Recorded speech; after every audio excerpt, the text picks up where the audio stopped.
What is my experience with the thermal grizzly cryonaut? This thermal paste I have purchased after repasting my laptop one time with a 4 gram thermal Arctic MX4 paste. The differences aren't much. I was very much surprised when I repasted my laptop after this.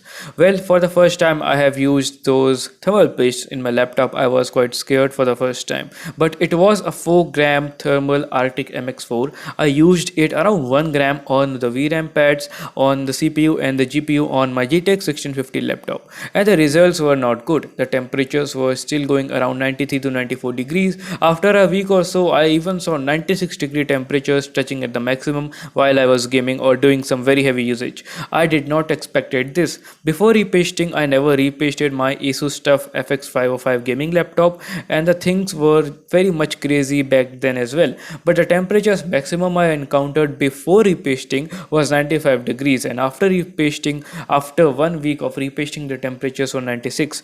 Many of you guys will now say, hey, you haven't replaced the thermal paste well, you were a newbie, and so on and so on. But I have now repasted this laptop almost about 3 times, and now I'm quite experienced. So then I ordered this thermal grizzly cryonaut. I quickly removed the thermal paste with the isopropyl alcohol, and then the results were quite surprisingly little bit better, but not that much better as I was expecting. The temperature still went around 91 degrees, but the thermal throttling was not stopped at all. The PC was still thermal throttling as far as the CPU is concerned. Yes, the GPU was not going above 80 degrees, but still the GPU was just running okay. It was not thermal throttling because the thermal throttling limit is around 87 degrees for the 1650. So now the conclusion is, should you actually use an expensive thermal paste for your laptop? The answer is definitely not. You should instead rely on a good, the liquid metal thing. But yes, you need to be careful as well.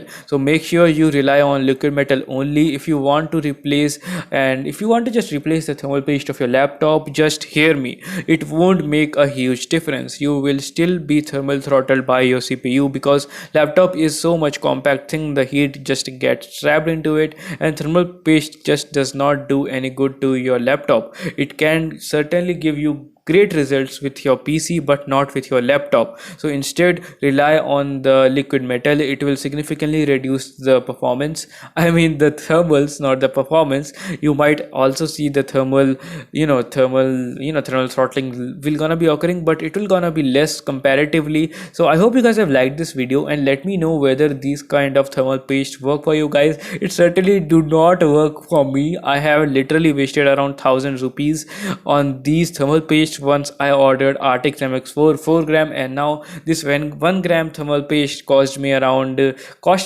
700 rupees INR. So now please let me know your experience, laptop gamers. What was your experience last time you replaced your laptop with a new thermal paste? And I will be seeing you in my very next video.